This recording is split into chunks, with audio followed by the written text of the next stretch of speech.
We are, wow, 3 weeks went by pretty fast, right?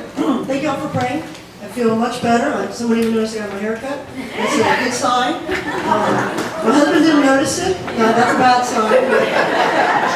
I'll talk to him later today. Anyway, wow, okay.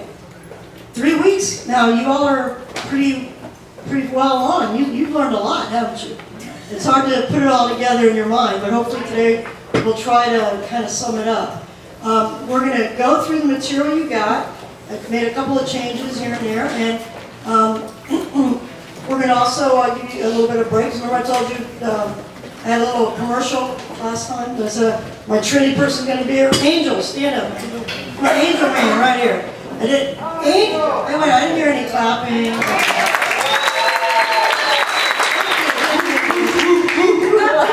That's more men in the group. By the way, I've noticed more men. It's like as the weeks go by, we get more men. We need good men. I mean, I say this all the time at Trinity, we need more men counselors. You know, I'm kind of tired of all these women in my classes. Anyway, when Angel's here, and he's got a little thing set up over there about Trinity, I think I told you the first week, I'm going to reiterate it. We are opening a campus, praise God, in Kendall in the fall. Yeah, it's going to be the master's program, which I am the director of. I'm the director here, but my real passion, as you can tell, is teaching. And that's what I do, and I've been doing it for 20 years, and I love it. I love taking people who have a burden and a desire and seeing them grow in the Lord and become professional counselors so that they can help others, okay? But that's not all we're going to have. We're going to have undergraduate programs, and so Adrian can talk to you about all that. We've got degrees in Bible and elementary ed, all kinds of stuff. And it's not just for you. Like if you have cousins or tias or abuelas or kids that might want to get a degree, please see Angel, okay? We're very excited that God's opening this opportunity. Because, you know, Fort Lauderdale is, it's Fort Lauderdale. We're messy down here. We know we're messy. See, Fort Lauderdale, they're messy, they just don't know it. You know what I mean, right? They have it together. We know we don't have it together, which is why I like the 305. Because there's more crazy people here per square foot. Keeps us busy in the counseling business, doesn't it? We love it. I'd rather be with a bunch of sinners. I've told you before. Because you can be real. And then you really understand the grace that you have because of what He did. And nothing you did because you have messed up. And you will mess up. Isn't that great news? That is great news. Okay, and then also we have a little sign over there for Care for Miami and my fantastic helper. Y'all cheer for Isabel? Yeah? All right. She graduated from Barry. It's okay. We accept others, but that's all right. She's one of us in the Lord here. So she's going to be there, and here's an exciting thing that we're doing with Care for Miami for Counseling Center part. Most of you probably don't even know that we have 3 parts to Care for Miami. Because we haven't really done a lot of PR lately, but we have 3 parts. We have the mobile unit, which most of you know about, with the dental and medical. We also have the family life centers in Homestead, where we help ladies with crisis pregnancies, and also we do counseling there. Same kind of counseling we do here, we do at Homestead as well. And our latest endeavor is downtown. We have an entire family life center plus counseling center downtown. Yeah, some of you are going, oh, really? Yeah, we do. And the person in charge of that happens to be Isabel. Way to go, Isabel. So we have a little information there, but here's what I'm specifically burdened for. Just found out yesterday that we're in the process. We've already got our Medicaid and Medicare. We're able to see Medicaid and Medicare now, so that's very exciting. We help a lot more people in counseling. But there's another part of Medicaid which is really needed, which is called case management. For people who have severe and persistent mental health issues, schizophrenia, depression, and all that, which, to be honest, big need, but not a lot of good people doing that work. And that work, you only need a bachelor's degree and at least 1 year experience with mental health people. But we're looking to hire some of those people. Okay, so if you, not maybe you, but someone you might know, young person just graduating with a bachelor's degree or something, it doesn't matter. We're going to be looking to hire people for that in the next few months. So put your name down there so we can follow up with that. Okay? That's all the commercials for today. But use the time to go there. Okay, open up your little PowerPoint slides there. We're going to start with, this is probably of all the slides, the one that I want you to kind of really get in your mind and heart, these are what we call the therapeutic factors. They were developed and researched many, many years ago by a guy named Irving Yalom.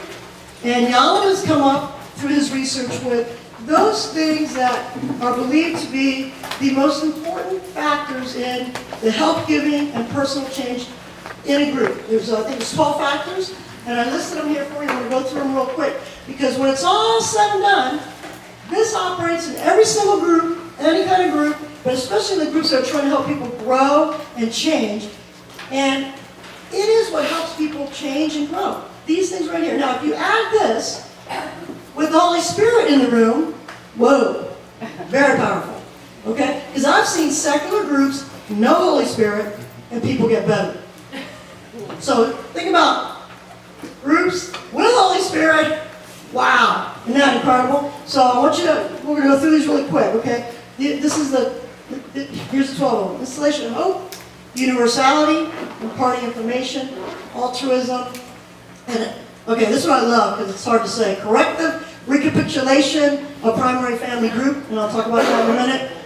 Development of socializing techniques, imitative behavior, interpersonal learning, group cohesiveness, catharsis, and existential factors. Okay, we'll explain them real quick, okay? Installation of hope. It is the assumption or belief, or, notice what word secular researchers use, an act of faith. An act of faith, right? That the group will be of therapeutic value. It is fundamentally important for the person to know that you're going to grow, change, and you're going to accomplish some kind of goal.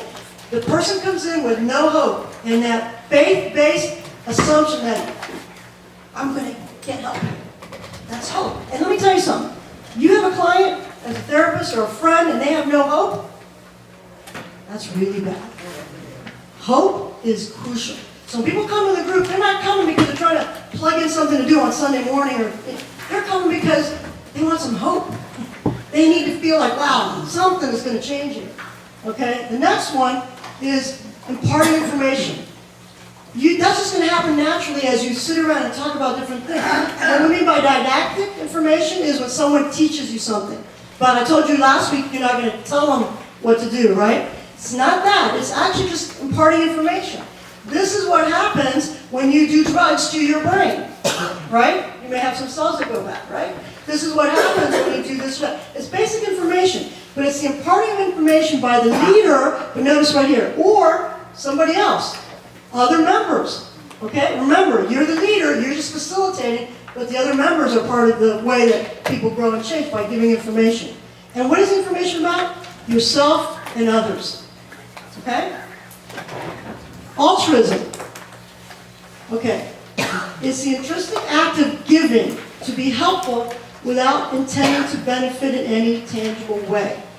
When you are down and things are really kind of overwhelming you, and you come into a group and then all of a sudden, even though you are in a bad spot, you're able to say something to someone that it helps them, you know what that does? And you're not expecting anything back. You're feeling good because you've helped someone else. And it's that altruism. You're doing something for someone else. You're getting outside of yourself. If you can drown, and I mean drown bad, if it's all about me, myself, and I. And all of a sudden, you're helping someone else. All of a sudden, you receive by what? Giving. Sounds kind of biblical, doesn't it? But this is a research finding. By giving, by helping others, you get better. All right? But when you're down, all by yourself, lonely in your apartment or house, you can't. You go to a group, and you can give. All right? Okay. This is my favorite. Corrective recapitulation of, did I say that right? Primary family group. Okay. All right. What does that mean? Well, you have a positive environment in the group where the members who are participating in negative family environments can correct faulty ways of learning. So what does that mean, Arsenal? Well, it means that all of our families are messed up. Can we all have an amen? Amen. No, I didn't hear it really good. Amen. Thank you. There's not one family in here that is perfect. Because we live in a what? Thank you. Oh, you listened the first week, didn't you? Y'all need to go get your master's degree at Trinity. Okay. That was a little commercial again. All right. That's right. There's no perfect family. It doesn't exist, okay? So what happens is you come in a group and you have a little way of seeing yourself from your family. I was the oldest in my family. So everybody and all my cousins and tios and everybody else, they would come to me to fix all the problems. They also spoke English. And they all did it, right? Some big men's over here. You know what that feels like, right? So I was the one who could fix all the problems. But you know what happens when you're that kind of person? Over time, you're always fixing everybody's problems, supposedly. What happens? I can neglect it, but they get really mad at me because I don't fix it the way they want it fixed. And I end up going, I'm not doing this anymore. Forget it, right? I want to be the baby in the family. Well, here's what happens. In the group, whatever role you played in the family, there's going to be some negative parts of that. There just are because we live in a broken world, right? So in the group, you're able to kind of play that out and see that you don't have to keep doing that. Okay? Let's say you're the baby in the family and you never took responsibility because, hey, big sister or big brother did it for you, right? But in group, hopefully as the group goes along, you start to see that in group, you don't even want to take responsibility. And you might be able to connect that back to when you were, that was my role. Maybe I want to change that role. Right? Or ladies, maybe you were the one who took care of everything, like I said, right? And you controlled everything, so you do everything, so your husband does nothing. And what happens there? What do we talk about that first week? First week. Male and female? Oh, yeah. Good. Too masculine. Thank you. Oh, you don't even remember the words I used. Yeah, you didn't emasculate him. I got it, honey. It's under control. I'm going to do it. Just like Adam and Eve, right? Y'all remember that? So those are all roles and things. So you go to group, and in group, in a positive environment, you begin to see, you know what?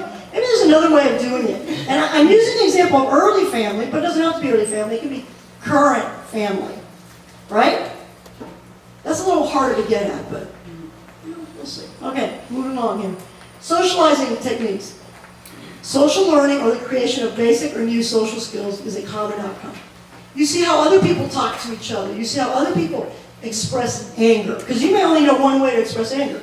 And that's screaming and yelling. And then you see someone else. We have well, you guys are, 3 weeks really gets you warmed up here, doesn't it? Yeah? So you think that the only way to express anger is by screaming and yelling. And that's how come you're a little bully sometimes, right? But there's someone in the group who's just as angry, but they're able to say it in a certain way. And you go, well, there's other ways to do it. That's called social learning. And none of this is, by the way, autobiographical that I'm sharing. That's why I married my wonderful husband. He expresses his anger in a wonderful way, and I have learned in my little group of my family that I don't have to scream and yell. Because sometimes, you know what? That doesn't get me anywhere. I would love it to be that the Holy Spirit shows me in my quiet time and says, stop it. But sometimes it's when I totally embarrass myself in group or with my staff or something, and someone comes to me and says, Doctor, I'm not kidding. There's things that you can learn from being in a group of how other people handle their emotions, right? All right, moving right on. Interpersonal learning. This kind of ties in. This is a little bit harder to get, okay? We see that there's a mediator of change, okay? What happens here is there's an interpersonal sequence. The members in the group, now mind you, this is not in the initial stage, okay? This is pretty much in a working stage. We're going to talk about that later. But the group has been together a while. They're really clicking. There's a high level of trust. There's interaction. There's constructive feedback, right? It's moving and clicking along. And then all of a sudden, there's an interaction, okay? Not a good interaction. Someone says something that hurts someone's feelings. Something happens, right? And then all of a sudden, the group, because it's at a really good working stage, gives feedback to the person who kind of went over a line. You got it? You got to have a very trusting group to do this, right? And then all of a sudden, you begin to say, whoa, maybe I did. You begin to look at your own behavior and say, wow. But this isn't the only thing. This is where the power comes in. After you've crossed that line, y'all following me okay? You've crossed the line. Someone gives you feedback. Just now when you said that, I felt, I'm not blaming them, I felt totally controlled by how you just said that. so I can't speak right now. And you sit there and you go, okay? But it's not just that one person. It's other members in the group then say, I felt embarrassed. You see, and then another person in the group says, I felt. So all of a sudden, it's not one person giving you the feedback, but other people in the group begin to say how it impacted them. Do y'all follow what I'm saying here? Yes. And all of a sudden, you learn some interpersonal feedback, and you learn, whoa, I'm not just doing this in the group. I do this at home. I do this at work. You know what I'm saying? You all follow me? That's called interpersonal learning. Very powerful when it happens. Does not happen in the initial stage. Not really transition as much when you're working. Okay? Any questions about that? All right. Okay, catharsis. Well, catharsis is you come in and you just, you just vomit all of your emotions all over the place, and cry, and whatever. But here's the key about the research. That is not enough. It is not enough to just go in and vomit all your emotions. Okay? You must have some form of learning. And that's a mistake that happens in a lot of beginning groups, is they think we just go in and just emote. And then just, you ever go with someone, all they do is just vent, but there's no learning from it. Those kind of people like to continually vent, but they don't learn from it. That's what the research shows. This is not enough. It's necessary. There needs to be a catharsis at times, but you have to have some kind of learning. Okay? And then existential factors. Well, basically everything else falls into this, which is you see that, wow, from my experience in the group, I've learned to take responsibility. I've learned that, you know what? Yeah, life isn't fair.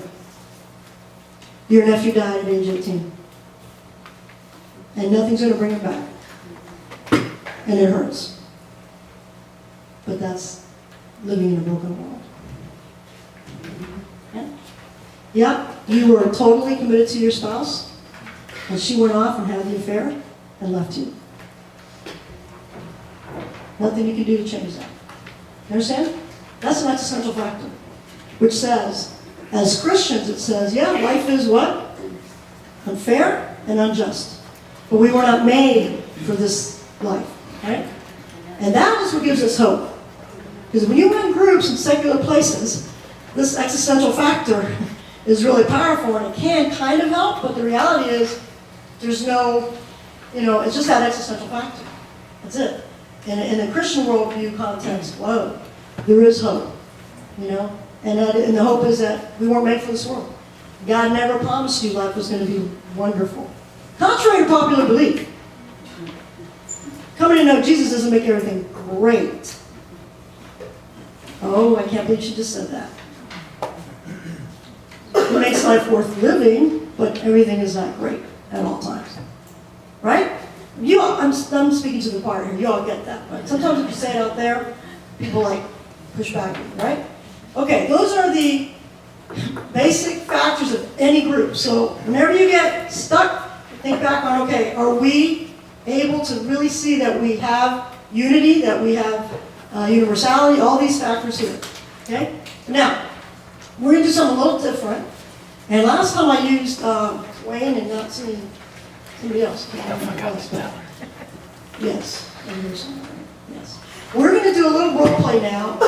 We were going to show a video, but it was a little too intense. It was a therapeutic video, so we're going to do our own role play. So I need a couple of volunteers. I would like a couple of men too. I say that because I know men sometimes shy away. Paul would be a great volunteer. I love asking for volunteers, and then I just pull them up and okay, Paul. All right. Maybe one more guy. I won't pick on anybody, but one more man. Let's not all jump at once, man. Come on, man. Men. Leroy's coming, all right, Leroy. All right, bring a chair. We're going to do a group up here. Isabel's going to help lead the group. Now we need a couple women, maybe 3 women. Well, outnumber the men. 5 to 2, maybe. I need a couple women. We're going to role play a group. It's initial stages, and you're going to be looking at the questions, and we're going to go from there. Why don't you go ahead and take these two and do the...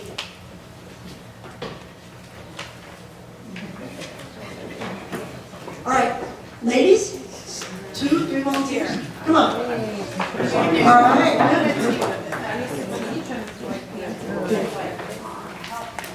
All right, put some chairs up here. One more lady. Michelle. I volunteer Michelle. I'm not shocking. Like, grab her. All right. Okay, so what we're going to do... we're going to pretend to do a group in the initial stage, okay, and we're going to be a single parenting group, okay? So all of you are divorced or, raising a kid on your own, got it? So I want you to think about what some of those issues might be in this initial stage. You're just getting ready to trust each other and, know each other. And it's a mixed group. Are there any dangers in a mixed group of single parenting? So ladies, yes, right here, okay. It is what it is, right? What are you going to do? You can't, I'm going to give you my theoretical position on this, which differs from some of my colleagues. I think a mixed group is good. Not because of dating, it's going to come out, I'm not talking about that. I'm talking about it's good for women who may be pretty angry at men because of what the husband did to them, to be with men who are suffering because of what the wife did to them. And then they realize, so not all men are, right? Okay? You understand what I'm saying? Because I've noticed that when there's a lot of women together, there's a lot of men bashing. I get sick of it. I mean, men bash. Come on, it's not true. Yeah, you said that out loud. It's wrong. God's not happy with that. You are bashing the image of God. Right? Yes, there's some bad men. There's some bad women too, right? So we got our little role play here. Good. We got it going. Isabel, right? Yeah. Okay. So y'all. I know Isabel was talking to you, but you both are divorced and single parents, and you're taking very seriously wanting to be a good husband and father. I don't know what happened to your story, but we're in an initial stage. Y'all ready? Y'all. They're like really into this. I do see their faces. This is right here's right. Yes, I'm gonna let them have it. This is right here. She's like, okay, you ready? Okay, this one here is your leader. She's a co-leader. She wants me to co-lead, but I'd rather direct this page. No, we'll co-lead. I need a chair. Okay, so we're gonna do initial stage. Do we need the mic? Yeah. It's going to be a little weird. So we pass the mic around, okay? All right, I'm going to let Isabel start because Isabel's much gentler, kinder than me. Isabel already know? Okay. Initial stages. It's a single parenting support group, and they've all been divorced. Ask you shall receive. But I didn't even ask. Wow. Asking you to see. Ready? Okay. Well, you're going to start co-leading. Okay, one more time. It's a single parenting support group. They're all learning how to be better parents as they have kids, all divorced or never married, raising kids. Okay? You clear? Initial stage. You got it? You got it? Okay. Poor Isabel. Isabel. I do think about the seat of my pants sometimes. And poor Isabel is going, what are we doing here now? You got it, Isabel? You got it, right? Thank you. Got it? All right. Co-lead. Good evening, Isabel, and welcome. Can't hear you. Hello? Can you hear me now? Yes. Okay. Good evening, Isabel, welcome. We could just go around and introduce ourselves. Hi, I'm Elizabeth, and I'm also co-leading here, and we're so glad you all are here. Let's just kind of go around the room and just say a little bit about ourselves. And, since it's a parenting group, maybe you might want to share the ages of your kids. Hi, I'm Michelle. I have a daughter, a single parent. She's 10 years old. Oh, Hi, I'm Lorraine. I have 3 children, 2 girls and a boy. Hi, I'm Liz. I have 2 children. My boy's 8 and my girl's 3.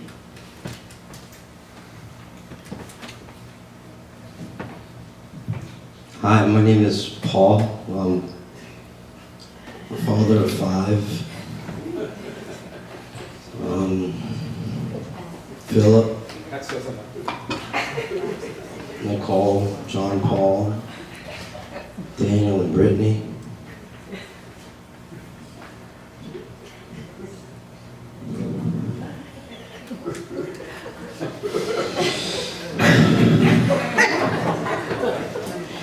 I really don't know Philip very well because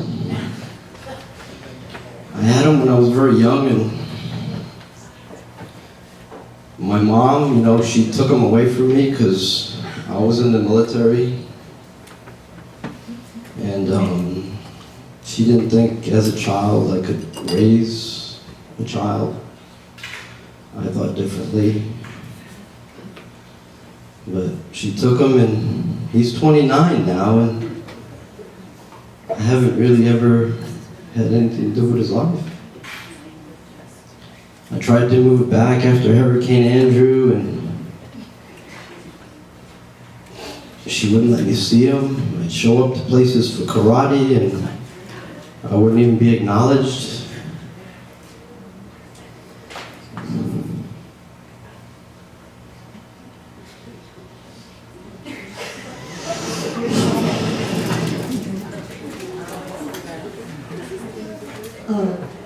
I don't know.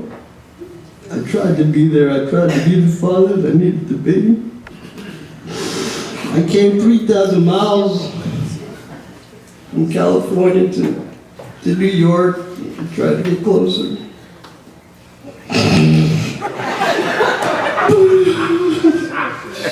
It's gonna be all right. But she just wouldn't let me get close to her. And I tell you, I miss him. I wanted him to be so much part of my life, and you don't even know who I am. I'm gonna be an old man, and he ain't gonna know me. It's tough, man. I have kids. I have 4 kids, and it's tough. But all you can do is do your best. I know you tried and worked hard. Sometimes things don't work out the way we planned them as parents. But I have faith that I continue doing what I'm doing because I show love to them and I care for them, and I just continue to guide them and instruct them. And now your son here, you say he's 29. You still have opportunity. You still can reach out. And you still can be there for them.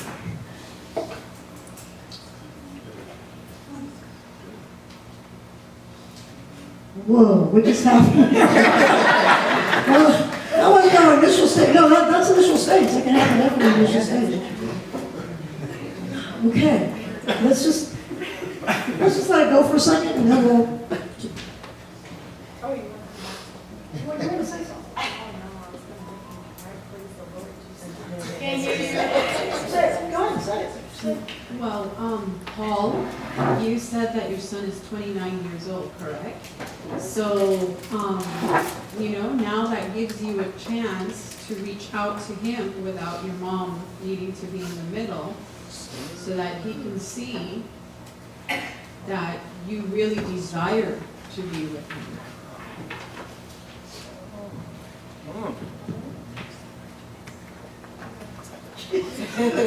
Okay, all right. Okay. He did a whole thing. Now, I know you're all bleeding hearts out there going, poor Paul. This was not good. It was good acting, but it wasn't good. Why wasn't it good? So yes? Catharsis, yeah. Yeah, with no real learning, yeah. But what Leroy did, was that good? No, why wasn't it good what Leroy did? Go ahead. Come on, say it real loud. He was touching him. Just touching him, trying to get him to feel better. You're 29, you can fix it. Fixing. Yeah. Not good. Okay, not good. I know a lot of you are saying, but why? I mean, doesn't that just tug at your heart? Well, yeah, but he succeeded to hijack the entire group. Initial stage, he hijacked it. And he was good. And if any of you tried to step in, you know, it could have gone a different direction, but it should have been the leader who said it. I mean, now, my way of doing it is more directive than hers, but here's how I would have done it. Do it again. Keep talking. Put your head down. I'm trying to pick up the story from one. Put your head down and flip on your side. So he's like maybe...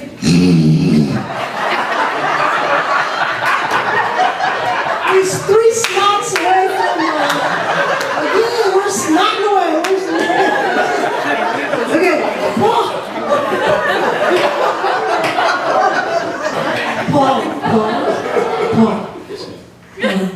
Wow, that's really hard to hear. And I know it's been hard for you. But I'm sure there's other people here who've kind of been, maybe not exactly where you are, but have felt some of what you're feeling. So let's keep going around the room. Leroy? I would have cut him off.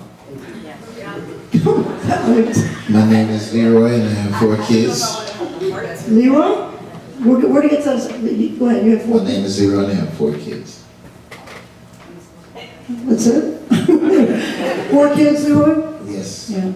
So hearing, let's get back to everybody, hearing all of that.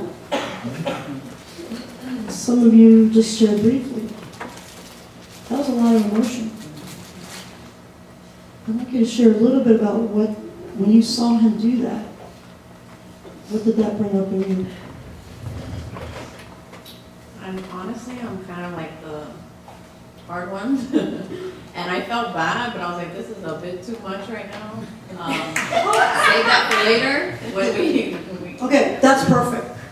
That's what you want in the initial stage. You want honesty. You want someone to say, that scared me. I'm not sure I'm going to open up because that scared me. Okay, that's good. That's good.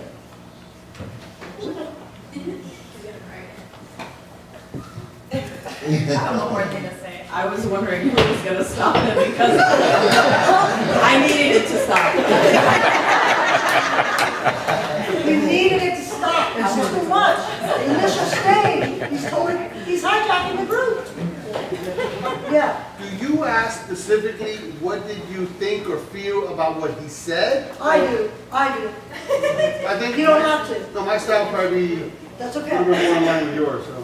No, I do, because I'm thinking, what is the impact of this? Remember, universality says that everybody in this group, has similar thoughts.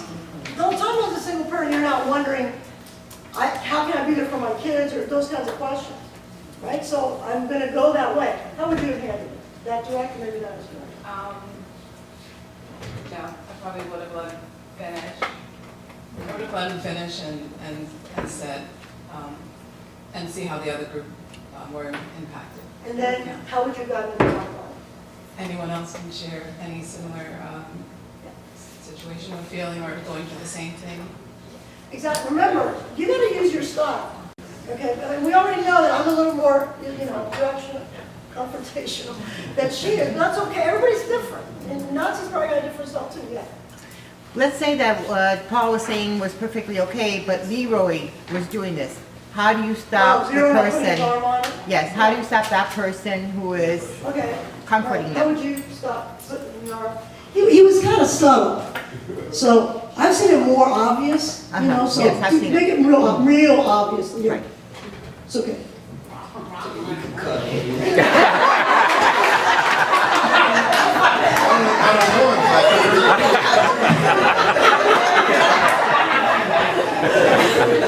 Yeah, that kind of, anything like that is pseudo support. Because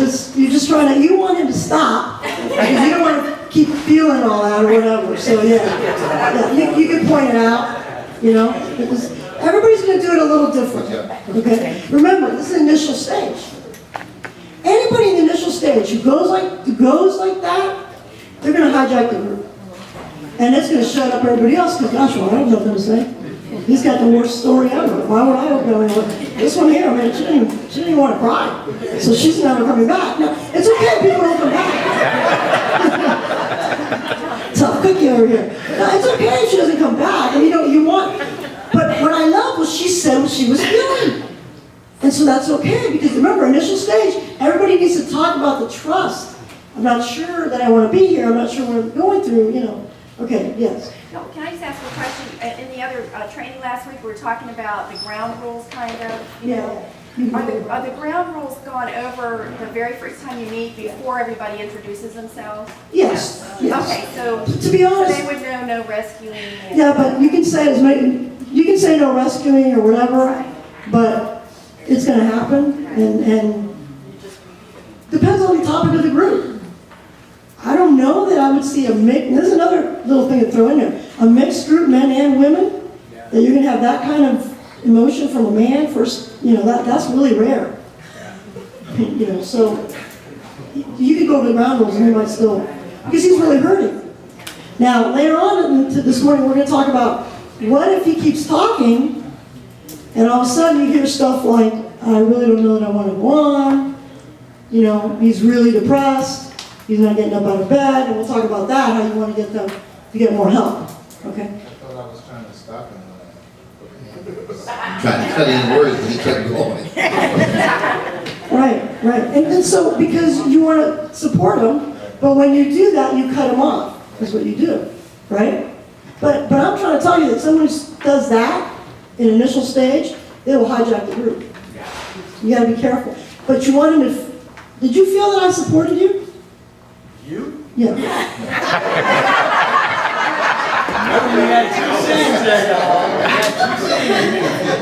Did you feel supported? Or not? I cut you off. If you guys, the feeling that I had, yes, because one thing that we were taught, one of the lessons I think it was last week, was as she was talking to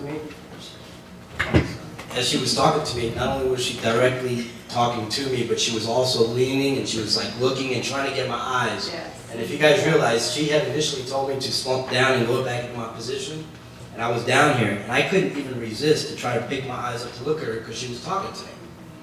So that's what I felt during that whole thing, is that you drove me to you so that I had no choice but to really listen to what you were saying. And you felt that I was connected. Yes, ma'am. Thank you. He vindicated. Even though she's doing wrong, I still trusted her. Right. Because remember, you're leading the group. It's not individual, let's all focus on one person, it's a group. Yeah, do you know? Is there a possibility that that person could retaliate and fight against that because that person could just wants to air everything? Oh, absolutely. So And- how would you handle that? Yeah, then we're going to look at this monopolistic behavior, that we're going to control the whole group. And there's many ways to deal with that, but initial stage, you want to get everybody involved. Okay? Now, let's say we're 5 sessions down the road. We're a transition or working stage, and that happens. And we have a good group here with trust. It would be really cool if it wasn't me or her who were doing that, but someone else who's able to say, "Paul, you know," well, she did it. She said it. The impact on me is I don't want to, talk. And then the interpersonal learning is he realizes, oh wow, when I get so caught up in my story and go on and on, people like that. They talk about the whole story and you're just like, he learns, wow, there's some interpersonal learning. Maybe he heard that from his wife before she left him.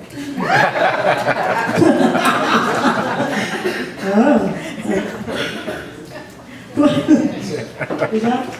You understand? Because here's another principle that I didn't go into. This is a social microcosm. What happens here is exactly what happens in all these other relationships, to a lesser degree. So if he's like that here, he probably is like that at work and other places. And the great thing is that this safe group can give him feedback on how that impacts them. Not, you're going to change like this, but this is what it does to me. This is what it does to me. And then he realizes, oh wow, I think I've heard this before. And maybe I need to learn how to say, but not keep going on and on. And then, when you're like that, you can't look at anybody else. It's all about you. So that altruism that you're giving back and helping others, you can't because it's all about you. What? I heard what? Wow. Yeah, it is. Okay. Sure. Just really quick, what he said about the fact that you leaned in, because I went to a group, and the person didn't lean in, like I was, and that to me felt like I didn't want to be part of the group, because it was something that triggered a question, and then all the emotion came out. I didn't go there with the intention that all that emotion was supposed to come out. But the fact that the person didn't lean in, they did what you did, but they sat like this in their chair. Where he felt that you cared, for me, I was like, oh my God. Right. So that leaning in. Well, I mean, your body is an extension of what you're feeling. And so you need to use your, nonverbal everything. Let me tell you, I was talking to somebody yesterday, because we're getting ready to do this great stuff with Medicaid and everything. And this lady, a director of a secular agency, was talking to me, telling me about how hard it is to get people who really care about the clients. And I'm telling her about my staff, and I'm telling her about how they really care. And she's like, wow, this is incredible what you have here. Well, I know why. Because of the Lord.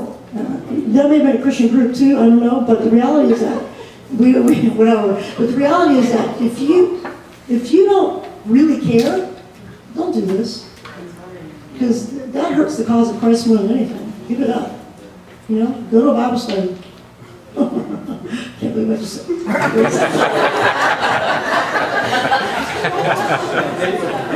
Because, see, Bible studies are really good.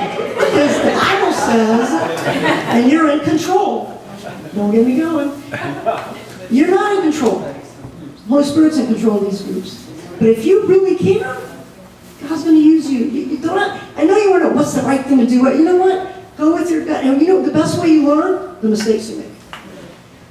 When you do it wrong and someone points it out to you, or remember you can do co-leading. And here's the other thing. After the group is over, you have time to process. Okay? You don't just say, bye, see y'all later, and you don't talk with the other leader. You sit down and say, okay, what happened there? I felt, and then talk about what you thought you did right, what you thought you did wrong. That's how you grow. You only learn by the mistakes you make. And so if I had done it wrong, she would have, and that's the other thing about co-leading, you want to be really open. She would have pulled me aside and said, okay, a little too harsh there. Okay, now here's the other part. Okay, there's another thing called countertransference, which is, maybe I had a bad day. And maybe when he starts crying, it reminds me of my father, who always cried and could never be there for my mother because he was crying all the time. And I feel inside me as a leader, this thing in me that is like over the line. When the oil goes off on your, it's like, zzz, get the oil. Well, my anger meter went like, that's not about him. It's about you. And you need to try and put a little muzzle if you can. But if you blow it, go back. Ask the Lord to show you, and then the next group, or maybe if you have to individually call them or whatever, I'm really sorry I was so harsh. It wasn't about you. More powerful is the next week, you start off by saying, I want to go back to last week. When I cut Paul off, I was wrong because it was something about me. And Paul, I want to officially apologize to you and to the group. You know how powerful that is? That's called modeling, socializing. You're learning everything about what it means to be a real person and ask for forgiveness. And that's the bottom line of relationships. What's a good marriage? Two sinners who know they're sinners and they forgive each other every day. That's, by the way, that's okay, I'm good. That's also what makes a good parent. Who knows they blew it and they ask forgiveness of their kid. What are you talking about? No. When you blow it with your kid, you come home and you're mad at them, and you know it's not about them. It's about your boss who just bugged you. You know how powerful it is to sit them down at age 8, 9, 10, I don't care how old. Mommy was upset with something else. Please forgive me. You know what your kid always does? They always forgive you. And the slate is clean. And what are you modeling? Okay, that's still going to be going. All right. All right, go back to your chairs. All right, good job. Okay. Okay, we're gonna take a quick break. Oh wait, Wait, question? can I share something real quick? Please, real quick. 2 seconds. I'm sorry, but I think that this is important only because I listened to the crowd as we were going through that, and we were learning something about being transparent with our lives, with those that are around us. And for those of you that didn't know that story that I told you about, it's true in my life. Thank you. So when people do role plays, most of the time, it's not a real role play, it's the truth. Maybe disguised a little bit, but that's pretty common. Yeah.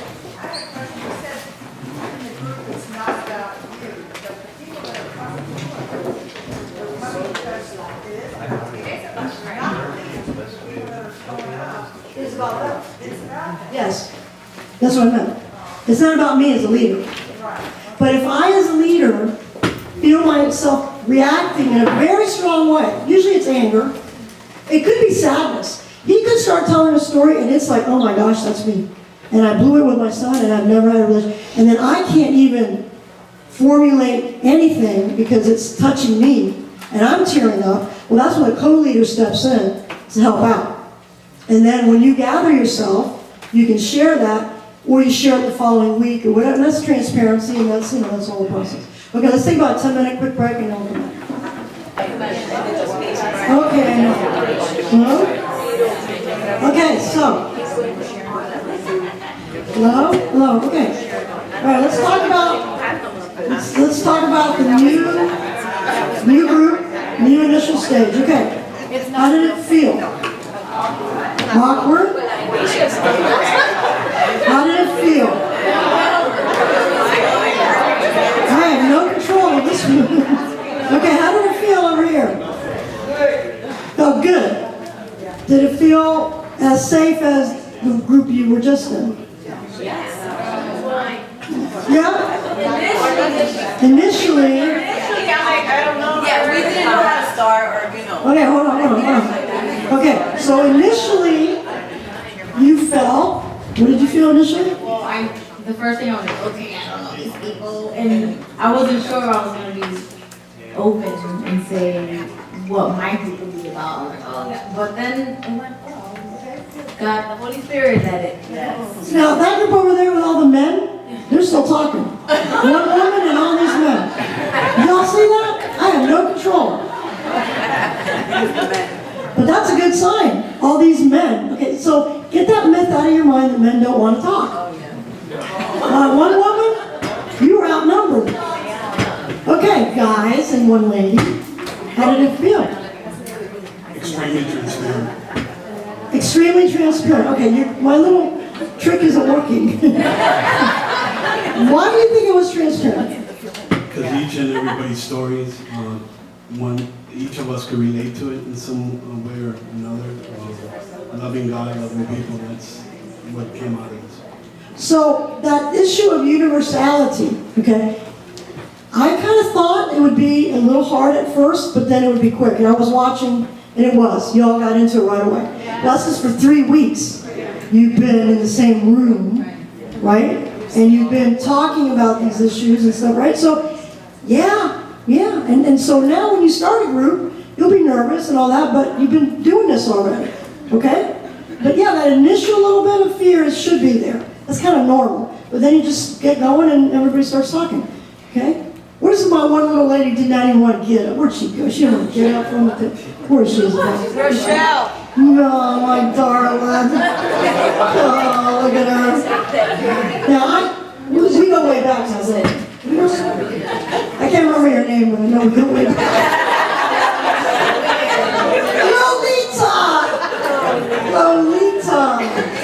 Lolita knows my sister and my brother, and she knew my nephew, didn't you?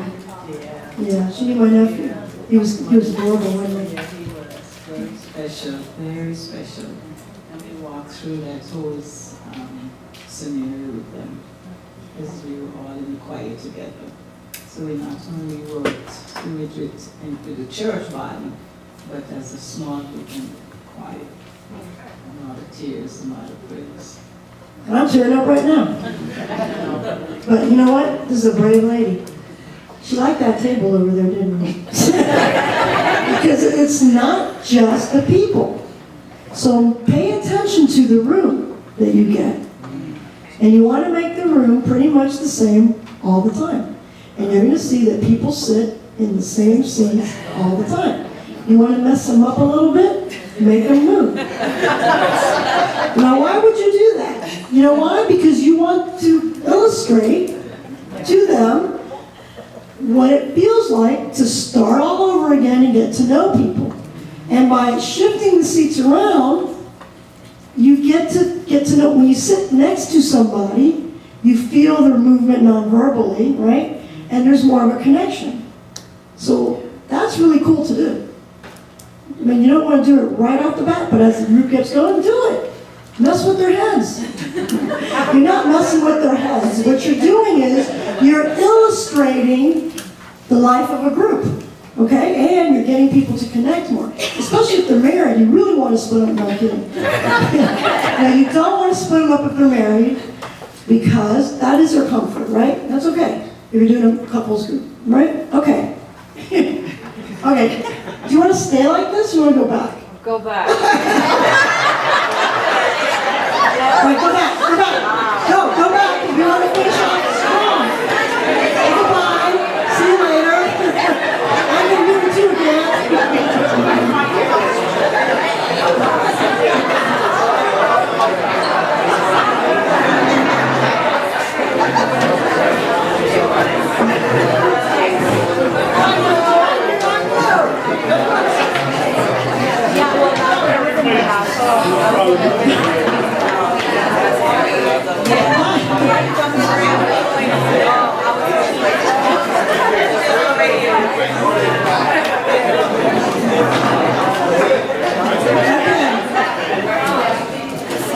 Okay, awesome. You know, you all are really good. I mean, I'm very, okay.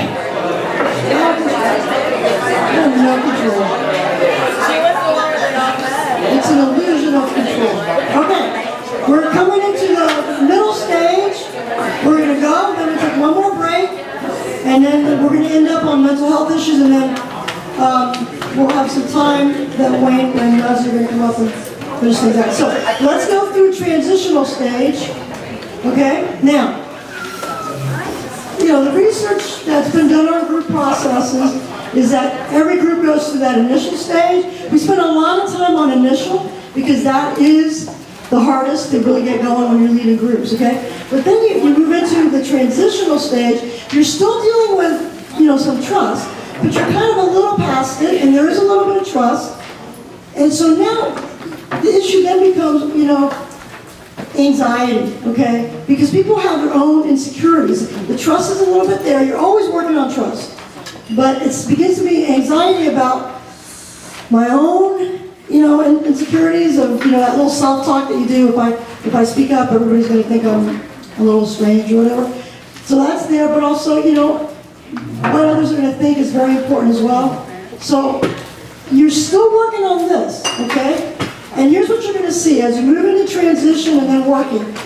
When the members are, trust level is high, you're going to get people more and more active, okay? When I tell my classes at Trinity is like, the best part is once you get moving into a group, the leader's role begins to go back and back, okay? You start off initially working more to get the group norms done, and then you slowly start to ease out. The transition, you're still kind of in the middle because it's that transition from I don't really know to the working stage. So you're still active, but other people begin to be more active. People begin to talk about themselves in more personal ways. So in the initial stage, everybody's talking about kind of surfacey things, and now all of a sudden, a little more personal, a little more about what's going on in their personal lives.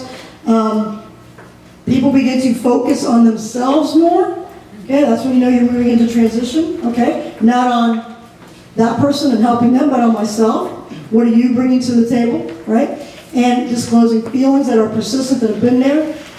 However, if the trust level is still kind of low as you're moving into the transition stage, what you're going to see is people aren't working. They're not trying to work on things that they want to change. People will show up late, leave, or miss sessions, okay? One thing I want to encourage you to do as you think about your groups and how you're going to set them up, start on time and end on time. Do not feel like, oh my gosh, I want to go a little bit longer because you have a Paul in your group and he's still going on and on. You have to end on time. Okay? Why is that important? Because if you have, what you're doing is you're setting up the norm and people realize, oh my, this is 1 hour and if I don't speak and it's 15 minutes left, I'm not going to get to speak. So that's kind of what drives them to speak sometimes. Okay? But when the trust is low, people may leave or miss sessions. People may be excessively quiet. Okay? Or they may ask you to tell us what to do. They look at you and they want you to keep leading, keep directing. That's when the trust isn't quite there. Okay? Okay, so what is the function of the members at this time? Okay, part of what you want to start to do is, okay, what is the resistance about? As a member of the group, what is it that's stopping us from moving forward? Okay, well, you learn how to confront each other in a constructive way. In the little example we had, I did the initial confrontation with Paul. In a more of a transitional group or working group, the members would have done it. Okay? And some of you saw how that would have worked, right? Again, people talk about what their reactions are in the group, and people begin to work through conflicts. Okay? Rather than meeting afterwards and talking about what happened. Okay? You want to try and stop that as well as you develop the norms. You say, you know what, y'all, I know it's normal for people to want to go get lunch afterwards or whatever, but let's not talk about what happened in the group, okay? That's a norm that you want to present early on. Okay, again, when people don't talk about feelings and what's going on, that leads to distrust. The power of Michelle, is that your name, Michelle? Yeah. Was she said exactly what she was feeling right off the bat. So really, that is more of a transitional stage because you're actually saying what you were feeling. Well, I probably wouldn't have said all of that if you weren't role playing. Okay, true. Just true. saying. Okay. And you begin to see, people working more independent, not depending on you. Again, as the group progresses, your role as the leader should decrease. If you are meeting in week 7 and there's a high level of trust and you're doing a lot of talking as a leader, you haven't moved into you're still back in the initial stage. Did you hear that? If you as a leader are having to do a lot of the talking all the time, you're back at initial stage. That's a good barometer. You're not moving to transition or working. Okay? That's not bad. It may not be that you're doing a bad job, it's just that the members aren't trusting each other. And it'd be cool to start to talk about, you know what, y'all, I'm working really hard in here all the time. What's going on here? Let's talk about what's going on. And people will say, whatever they want to say. And then remember, by bringing it to the forefront, that's how people work through, because there may be conflict. What may be happening is there's someone in the group, this is a little, elephant in the room, that everybody doesn't like. Come on, this is a church, we all love each other. There may be someone who is controlling the group or dominant, and so everybody's, we're not going to talk. We're going to let the leader do it all. Okay, now we're going to talk about some of those. Okay, some of those issues. Okay, so what are some of the things that are happening? Is a lot of fear, self-disclosure. People are afraid to really share. Okay, and how do you kind of help decrease that? You help reinforce that they can make themselves known to others, but still retain some of their privacy. One of the issues that we have lost culturally is the issue of boundaries. You can share something about yourself, but not, the whole, like what Paul just did. You want to be able to share, but you keep some things private, right? Being made known, but not totally known until you're at a working stage. Okay? All right. Now, if you are afraid of being exposed and vulnerable, it's probably because you've been shamed or ridiculed in the past, in everyday relationships, and there ain't no way that you're going to do that in a group until that group feels really safe. So now we come to what's the topic of your group. You're doing a group, and we've done groups upstairs of sexual abuse survivors. That's going to take some time because there's been a lot of shame in that, right? you're doing a group of learning how to be new parents, and you have, terrible twos. I think it's all of us can relate to we don't know how to parent twos, right? That's not shameful. Well, for some of you it is, because you're the perfect mother, which doesn't exist. But you think you are. I do that. I just go off. I don't know, that's fine. Okay. That's because I was a mother of a 2-year-old when I was in my 40s. And I got tired of all these 20-year-olds thinking they were doing it perfect. And I just look at them like, really? I'm a mess and I know I'm a mess. I'm a 40-year-old mom. And I didn't sleep. And when I'm 40 and not sleeping, it's not the same as a 20-year-old. So I'm going to be mad at that toddler. Okay, I just totally went off. We're back to low here, okay. All right. Okay, what are some of the other fears, okay? Fear of being misunderstood. That's common. Fear of being singled out or challenged. Okay, seeing group members out of group and what will they think of me? Oh, that's big. So when you come to, the good thing is it's a big church. So there may be chances I will never see you again. Thank God. And if I see you at the 11 o'clock service, I'm coming at 9. Oh yeah, you do that, don't you? Yeah. And the reason you're laughing is because you've done that. Right, okay. But it is weird. You just talked about some really, you just bore out all your sexual addiction, and then you see him at church the next day, and you're like, hi! Praise God! I'm going to church! It's awkward. So those are the norms. Those are the norms that you want to talk about as a leader. So, we talk about really deep stuff here, and let's just kind of, make it clear that when we see each other, it's okay to feel a little awkward, but as time goes on, that should decrease, again, as you move more and more into the group, right? What we do as Christian counselors is that we tell our clients, listen, if I see you at church, I will never pretend like I know you, okay? That way people will know you're coming to see me for therapy, right? Now, if you come to me and say, hi, give me a hug, and this is my therapist. I just talked to her, right? This is my therapist, right? That's okay. I'm thrilled to be known as your therapist. I think it as an honor. But it's your decision to make the call. I've run into people at Dayland with my husband. They're like, oh, can they give me hugs, whatever? And I'm like, honey, and I usually when I meet somebody, I always say, this is so-and-so from, I always say how I know them, Well, I don't say work, so my husband, hi, we walk away, goes, yeah, that's one of your clients, right? He knows because I'm really usually, that's what I do, right? So, yeah, I just kind of went off again. Okay, so, I just went somewhere here, didn't I? What happened here? Fears, what are the fears? Sorry about that. Okay, so what are they going to think of me? This one again. You talk about it in the initial stage, which is said here, stays here, but you bring it up. I would suggest you bring it up every week. Just because that is a big fear that you're going to be talked about outside of group. Okay, and that will destroy group. So you bring it up every week. Okay. The major functions here of the leader, major challenges, is to develop a safe environment with clear boundaries. That's your job, basically. Now, intervene in the group if something is getting out of control, obviously, and to provide encouragement and challenge necessary for members to face and resolve conflicts. Okay. Now we're going to talk about the big issues that happen with that's counterproductive, and a lot of it happens in the transition. Okay, initial stage, trust is being developed. Transition stage is where you get a lot of the conflict.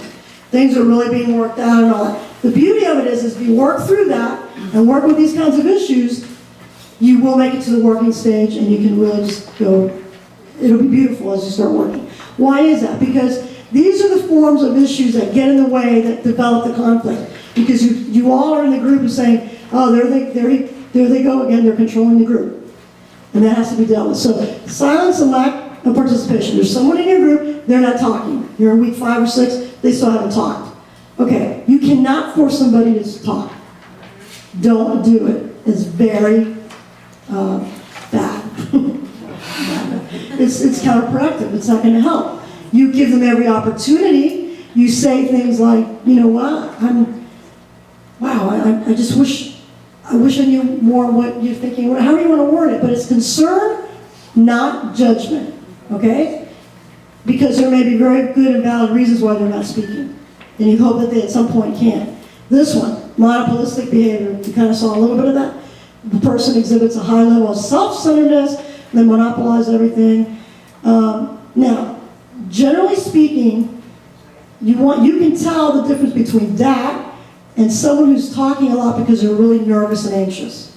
You get that, that anxiety, you can feel it. You feel it in the room, okay? But my advice is go in thinking that it has to do more with anxiety than they want to be controlling of the group until you're proven otherwise. And it won't take long. Another way to say it is give them enough rope and they'll hang themselves. Okay, it was supposed to be a joke. They don't let anybody hang themselves. But you know what I'm saying? Give them the benefit of the doubt that the reason they're talking, poor Paul, he's just really anxious and he did it. But when he does it the next week, and then and it keeps going, and he isn't responsive to you trying to, redirect him, then you're dealing with someone who is very much self-absorbed, and you got to deal with it. You have to. That's the conflict we're talking about. And if you work through that conflict, the group is going to naturally flow into a working stage. Why? Because they saw you as a leader deal in a healthy way with conflict. Do you know how many churches, they don't deal with conflict at all? Most of them. Because we're not supposed to? Really? Because we're scared. Because what if we, no. You have to deal with the conflict. Okay? Storytelling. They're just going on and on with the story. A way to deal with that is to have them write the story for homework and only share in the group what it was like to have done the assignment. I like that. That's good. So just keep telling us, why don't you write it? And then, because what are you doing? Again, you're dealing head on with whatever might be controlling the group. Okay, questioning. Okay, this is big. The danger is you ask, or someone asks a bunch of questions. Someone just shared, and then they start to ask, tons of questions of the person. You see what I'm saying? So Paul, when was it you got divorced? When was it that the kids, how old was your son? Why did you do that? Why did you do that, Paul? What? How do you think Paul's feeling? Attacked. So how do you as a leader get that person who's asking 20 questions? I hope it's not the leader. Then you have learned nothing in 3 weeks. Zippo. Okay, so what you do as the leader, you deal with the conflict, because that is conflict, and you say to the person asking the questions, what prompted you to ask that question? Because what am I doing? I'm saying it's about you. What's prompting you to ask that question? Go back to, why is it that you want to know? Because you're nosy? You don't say that, but why is it that you want to know that? Again, you are confronting the person who's constantly asking questions, right? And on, okay? Or here's a one, go a little deeper. What are you aware of right now that makes you want to ask that question? Get them to look at what's prompting you. That's really powerful. Okay? Now watch this. You as a leader in the transition stage, conflict stage a little bit, you are doing that, right? What happens in the working stage is you don't have to do it. Somebody else will do it. And how did they learn that? By you, and now they're imitating your behavior. Awesome. Remember the 12 things? Imitating behavior? They learn to do that from you doing it in a respectful way where you're not, why do you feel the need to ask that? What did you feel inside you right now that you felt the need to ask him 20 questions about his wife? I'm playing with that, but you see what I'm saying? Open-ended? Oh, always open-ended. Okay. Giving advice? I think we've covered that. Right? We've covered that pretty much? Okay? Can you go over that again?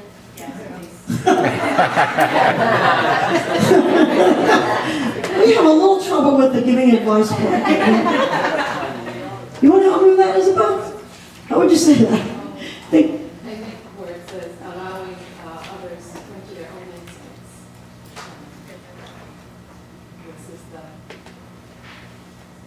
arriving at their own insights. So you're not giving them the advice, you're not telling them, you allow them to Right. figure it out for themselves. Right.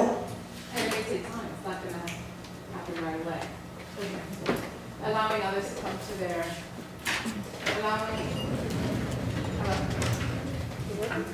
hello? Okay.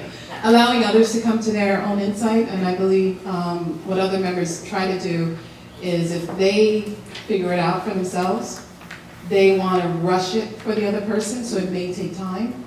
And so if it takes 1, 2, or 3 weeks for that other person to come to that, allow them, 3 weeks. Does that make sense? Instead of trying to rush it. Again, it comes back to fix it, and in reality, you really have to trust God's in control of these groups, not you. It's not your timing, it's God's timing. Giving the advice to whoever is sharing, as I was saying, how do you handle that as a leader, co-leader, how do you handle that? That's what happens in the transition stage, because what's happening is that that advice giving is counterproductive to the rest of the group. So you have to address it. You have to challenge it. Like, I know that worked for you. We kind of did it. Was it last week? I know it kind of worked for you, but what about give room for it to not be the answer that everybody. It doesn't work for everybody. Okay. Back to the person. Or back to the group. Yeah, or what prompts you to do it? What prompts you to do that? Okay. That person, because they're saying that question or prompting that other person because they might have experienced it themselves. Y'all got that? I know it's hard because at some level, the reason it's hard is because at some level, you think, the leader thinks that the advice is the answer. It's not the answer. Because you know what? 90% of the time people know what they need to do. 90%. They know. They know. It's them having to come to it through life experiences, through group support, then they come on the other side and then and by the way, it's much more powerful when they come to it themselves, and you're also aware that God's working in their heart too. And it's much better, I want my kids to do things because it's in their heart and their desire, not because mom told them to. And I'm still waiting for the beds to be made, and they get up and they want to make it. That's an easy example. It ain't ever happening. No, you know what I'm saying? And here's the problem with most, I have to do this because it's on tape. That's what most Christian parents do. They make their kids do all these behavioral things. And it's not one iota coming from inside their heart. And that's why when they leave, they do whatever they want. And then you're crushed. It's got to come from them. Because just you know what? You lived it. Your parents gave you advice, and you did it your own way anyway, right? Wouldn't it be wonderful if instead of the parents telling you all the time, you were able to kind of talk about it and kind of come to your own moment of time? Oh, that's why I shouldn't cheat on the test.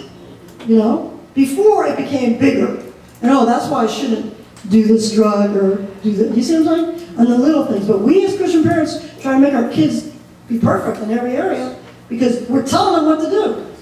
You're giving them advice. This is how you do it. Because you don't want them to go down the same road you did. But I'm here to tell you that sometimes they have to go down their own road.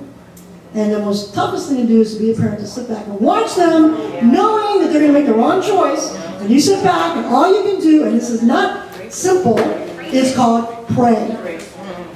And be there. Non-judgmental, but just pray. And be there when they totally mess up.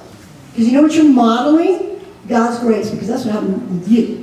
And God took you back. And God was there for you. Amen. I just got totally off subject. No, you helped. Yes. Father, keep preaching. Amen. You think they let me preach here someday?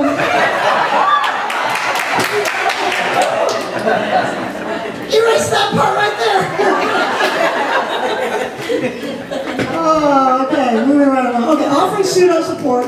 That's what we saw. That was pseudo support. Putting your arm and giving them a lot of tissue. If it's snotting all over, give them the tissue. But you want them to, feel what they're feeling. You don't want to shut it off or shut it down. Okay? Okay. Moving right along. Okay, this is the example, it's in your, this is the example that we had them role play, okay?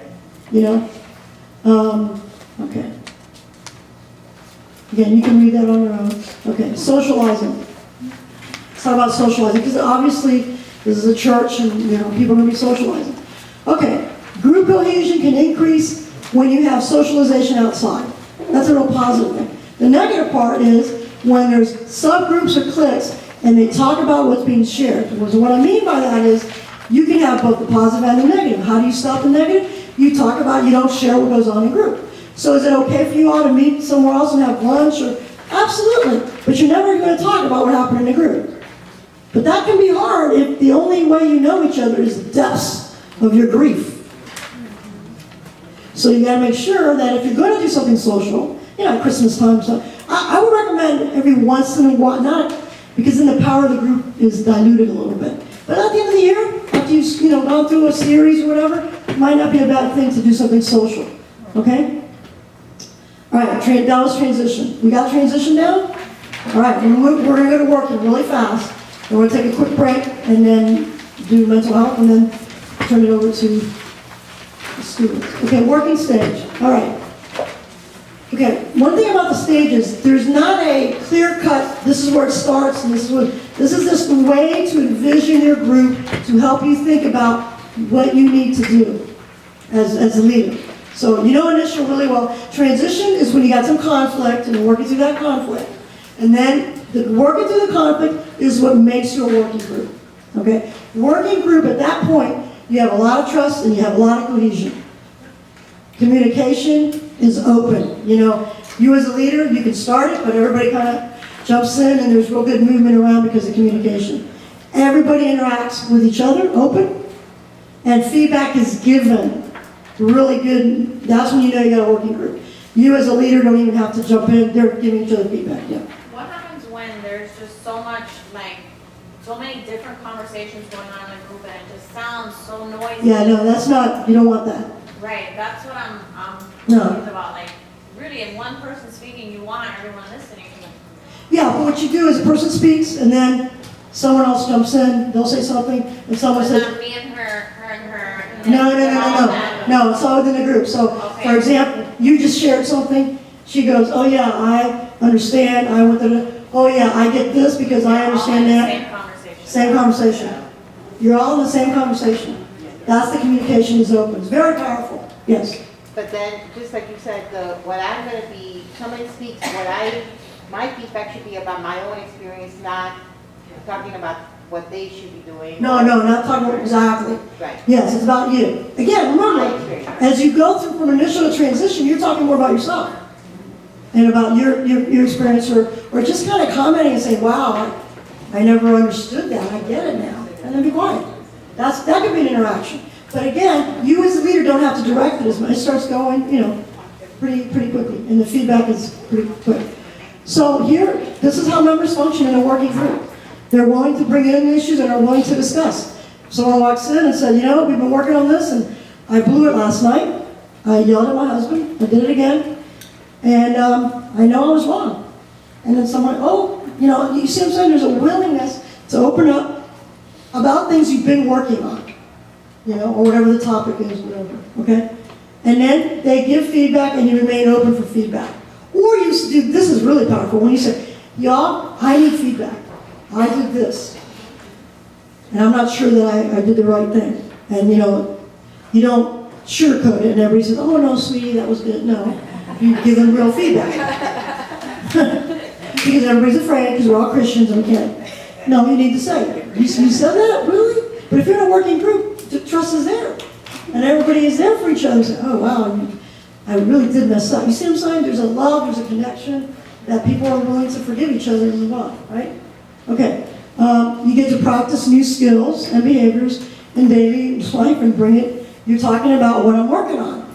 If it's a grief group, for the first time I was able to talk about my loved one and not feel that I was going to be crying all day. And I wanted to share that with the group. You see what I'm saying? So you're able to do that. Now, you as a leader, you are always trying to assess where you are because, again, what could happen is that someone, for whatever reason, does something, even in the working group, where you've broken the trust of somehow. And then you've taken a step back and you need to go back and reassess it. Because that could happen. But generally speaking, people take ownership and you don't have to do it all. But again, the satisfaction has got to be there. You're still modeling behavior. You're providing a balance between support and confrontation. You're interpreting things. And you're trying to go to a deeper level of self-exploration, and look at alternative behavior. Sounds hard, but the groups I've been in, there are working groups, it's not that hard. Because it's just kind of part of who you are. Y'all been in groups like that? Where it's really deep and people really are there, and I'm not seeing a whole lot of nodding of the heads. Okay, now I'm saying it. You know what I'm talking about. You know when you've reached that, right? Okay. Again, common themes. This universality is really powerful at that point. Because everybody has been through what you're going through. Now, the reason I spent so little time on working is because the goal isn't necessarily to all be in these deep working groups. Because it can't always be there depending on time frames and topics and all that. Okay? So don't get upset if you're not all participating. Because remember, these are lay-run groups. I'm sharing with you the professional stuff. Okay? So if you are at an initial stage and get a little bit of conflict and then you don't go any further, that's okay. A lot of good work happens in those initial stages. The deeper working stuff usually is more in the therapeutic realm. Okay? But that doesn't mean good stuff doesn't happen all the way across. Okay. Questions?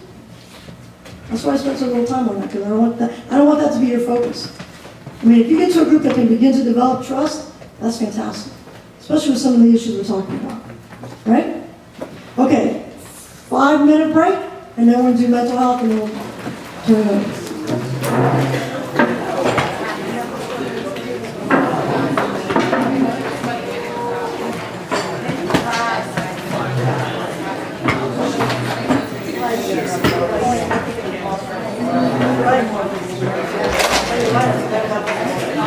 I invited her. Yeah, then you won't know what I know.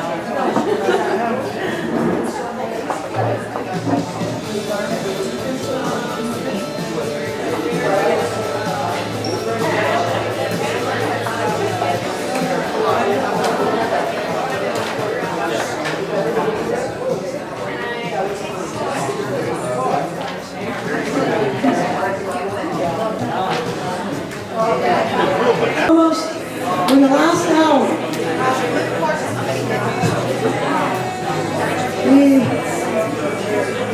we see the field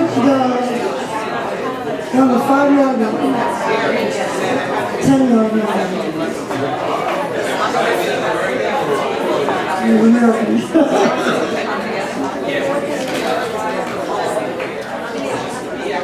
Okay, everybody. Before we get into the mental health, a couple of things Isabel wanted me to point out, and she's really good. Okay, everybody, I didn't make slides for it, but I want to make sure I mention, they're on the slides that we did last week on the group.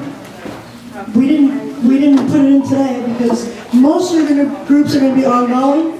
But one thing real quick, I want to talk about the last stage, which is the termination stage. When you end the group, most of you want to keep the groups going, but I want to just point out a couple of things. Okay, when the group comes to an end, because the curriculum is ended, or just there's a natural break because life circumstances, you can't, continue to work. That's a very important time to solidify learning, but also do something that most of us don't know how to do well. That is, end well. We do not know how to terminate, what we call it in the business. To end well. Okay? We just end. We don't end well. What I mean by that is to share sadness or maybe fears about the group ending. To be honest, wow, I'm going to really miss this group. This has been a my Thursday night place to be, and I've grown a lot. But it's time to close. It's very important. And we tend to end relationships with no termination. We just end them. We move away, we don't say goodbye. We change jobs, we don't say goodbye. We change spouses, we say goodbye, but they aren't real good goodbyes. She may have been really bad, but there were some good. And it'd be kind of nice if we could end them that way, right? So what you want to be able to do is to be able to share about, I'm kind of sad this is ending. The other thing that happens is as you see the time, as you're getting close to the time that you're ending, because it's a 12-week group or 8-week group, what you're going to have is people begin to pull back anyway. Because, I ain't putting my feelings out there and getting hurt because I don't want this group to end and this stinking leader's ending it. So they get upset. I have my people in the back there looking at me because they know what I'm talking about. Lolita. Lolita knows. But you know what? Sometimes real work happens after you terminate.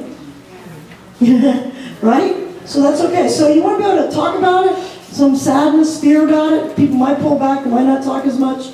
And then kind of evaluate what you learned. Say, I've been here 8 weeks and this is what I've learned. Or let's say someone's in the group and they're leaving. That's another very powerful thing. They're moving away.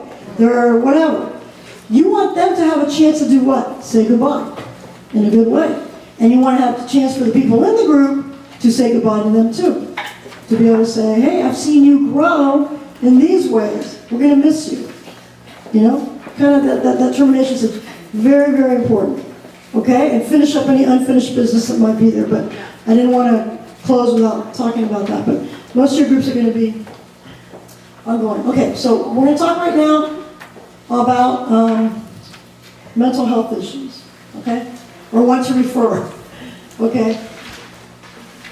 When we talk about referring, now that doesn't mean the person can't continue in your group. As a matter of fact, it's really powerful if they stay in your group, but then they go get more professional help. You are not expected to be a professional and deal with every major issue that comes up. The other good thing, once everything is organized, the counseling center is going to need to know when your groups are, days and times and all that. So we, in the counseling center, when we're working with someone one-to-one, we'd love the opportunity to send them to a group where they're going to get support. Okay, we've been dying to have something like that. Okay, but it goes both ways. We send you people and you send us people because you can't handle it all by yourself. And these are the topics that we believe are the most important. Plus one more that we handed out, which is domestic violence, and I'll close with that one. But we have depression, anxiety, bipolar. Domestic violence is here, sorry. And then actual substance abuse. Okay, so talk about depression. We talked a little bit about suicide. But when someone has got depression, and there's a couple of types of depression that we diagnose, which is major depression, and then there's something called dysthymia. There's also called adjustment disorder with depression, which are all variations of the same thing, the kind of overwhelming sadness. The major depression, you're dealing with things like concentrating, remembering details, making decisions. They can't make decisions. They're coming to your group and beginning to share, I can't even concentrate at work. I'm sleeping too much, I'm sleeping too little. Those very tired, okay? They're not suicidal, they're just kind of really physiologically having difficulty getting up and going. That's major depression, okay? They feel guilt, all these things are part of it. Hopelessness, pessimism, sleeping too little, or too much. They're irritable and restless, any of those things. We had somebody just yesterday, a young man who's a student at University of Miami. Got the whole world in front of him, very depressed. Talked about, just couldn't even get out of bed. So that's major depression. So if you get somebody in your group who's having that, you want to refer them. Dysthymia is a little different, similar to this, but they've had it for a long time. Major depression, it hits you and you're out, you're really out of it. With dysthymia, it's someone who's kind of always felt. I didn't break it out in detail for you, I'm just telling you there's many different kinds of depression. So the person isn't saying, I can concentrate, I can do this, but there's this general feeling of, there's just hopelessness, pessimism all through life, and they kind of had it for a long time. That's another kind of depression, it's called dysthymia. And there's one other kind, which is called adjustment disorder with depression, which there's something that's happened in the previous 3 months that has caused them to become sad and depressed. Okay, they lost their job. That's not a depression per se, that's not dysthymia, but it's an adjustment to losing their job. And let me tell you, these feelings can be all there, but it just happened within the 3 months, and you know there's definitely a trigger there. Okay? Those are the ones you want to refer. Again, these are more of depression. Okay? I'm not going to go over each one. I just want you to get a feel for that. Okay? Here's one that's kind of interesting that I used to do a lot of work. I used to work at the medical school at University of Miami, and we worked a lot with this. Persistent aches or pains, headaches, cramps, digestive problems that do not ease even with treatment. You got somebody in your group who's got all kinds of medical headaches, stomach, and they're not getting better, and they've been to every doctor, and the doctor's put them on. That's often a sign of depression. They can't put their finger on it. It's called somatization in our business, which is, it's much easier to say that I have really bad headaches. I'm not saying you don't have headaches. They do have headaches. But there's not a physiological reason. You have a headache, you should be able to take something that'll do it away. Or whatever the person that's giving you the headache, when they leave, you know. I had to wake you up because you're looking a little too serious. Okay? A little too serious, right? That's the form of depression. It's called somatization, and you just Hispanic cultures, like Cuban people, they can't say sometimes I'm depressed, but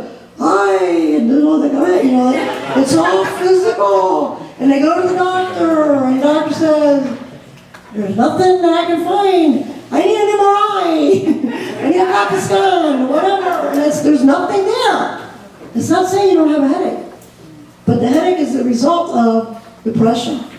Okay? So you got someone in the group, and they keep bringing it up. They keep bringing it. Those are the ones you want to be able to refer. Okay? All right, anxiety. Okay. Everybody experiences anxiety. Okay? So people feel nervous or anxious, okay? Right before you have to take a test, right? Right before something big is coming.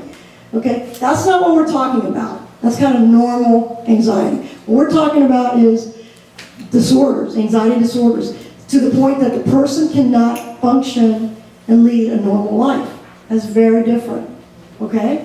And you kind of probably know what I'm talking about because you've seen people like that, or you've suffered it. It gets totally in the way. They're constantly worrying, fearful, it's overwhelming, they cannot function. Okay? These are some of those symptoms. Panic, fear, uneasiness, obsessive thoughts, flashbacks of traumatic experiences, that's also tied into PTSD and things like that. But you just recurring, overwhelming anxiety about something's going to happen. Nightmares. Nightmares keep intruding. A lot of that can be what's called post-traumatic stress, but it's in the anxiety disorders. Okay? Repeated hand washing, things like that. That's an anxiety disorder. It's also called OCD, depending on your diagnostic criteria, but that's something else that it's kind of, you're not going to deal with it in group really well. You understand? That doesn't mean they shouldn't come to group. They still need support, but they need more professional help, right? And of course, anxiety also has problem sleeping. Here's some more. Shortness of breath. That heart, I know I'm having a heart attack. And it's a heart attack, and you go to and there's nothing wrong with your heart. You understand? So that physiological feeling of that panic sets in your heart.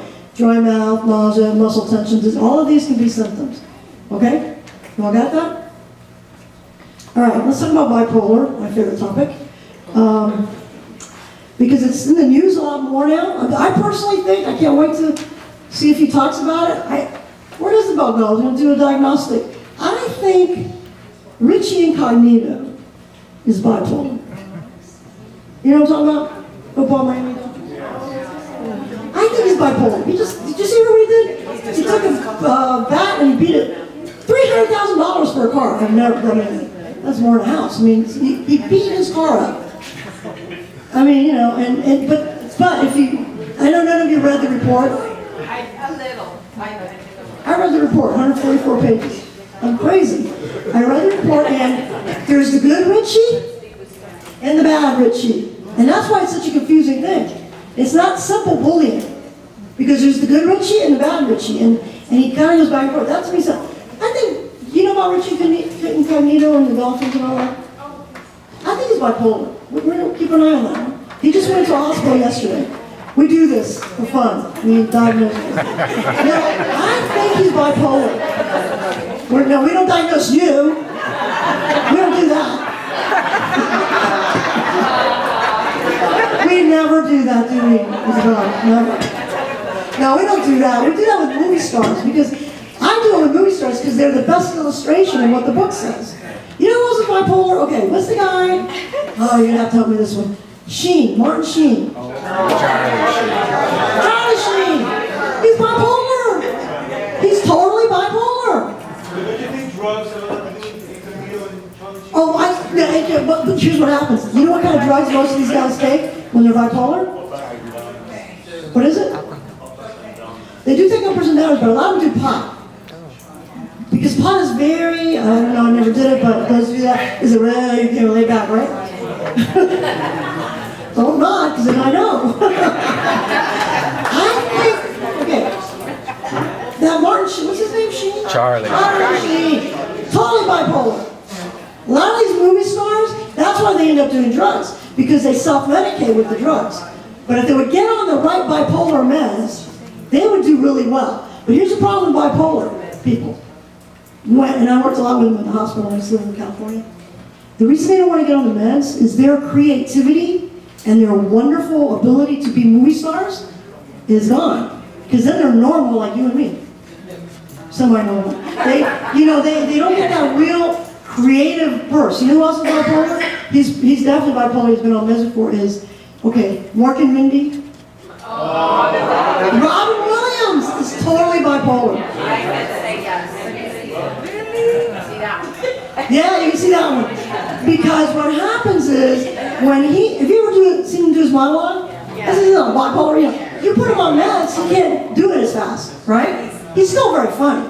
But that's why a lot of movie stars, they just don't want to take the meds, because it does take away that creativity. I worked with a guy in California. I'm telling you, he was brilliant when he was not on his meds. As soon as he got on his meds, he was like kind of normal. And when you're making hundreds of thousands of dollars and millions, you gotta want to be not normal. Okay,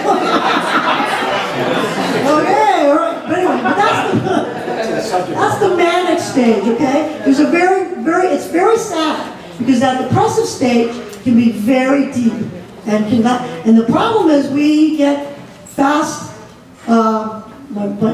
acting, more fast flipping from depressed to bipolar in like days. Those are the most difficult because it's like one, and then you're like, oh my gosh, okay? So you get people like that in your group, and they start off by talking a lot about how depressed they are, okay? From one extreme to the other, okay? From the highs of mania on one extreme to lows of depression, you want to refer them. Now, they are the most difficult to agree to take meds. They're harder than schizophrenia. Because again, when they're on that high, that mania side, they feel really pretty good. But then they crash. Okay, so anyway, it can last for days, weeks, or months. It's not a mood, all of us have mood swings. Some of us more than others, depending on where we are on the cycle. Okay, and men? Hold on one second, I have to deal with Paul right now. Paul will be out of control. Did you know that there is male menopause? Yes, they I just want to be sure that the men know that there is male menopause. Menopause for men. Menopause.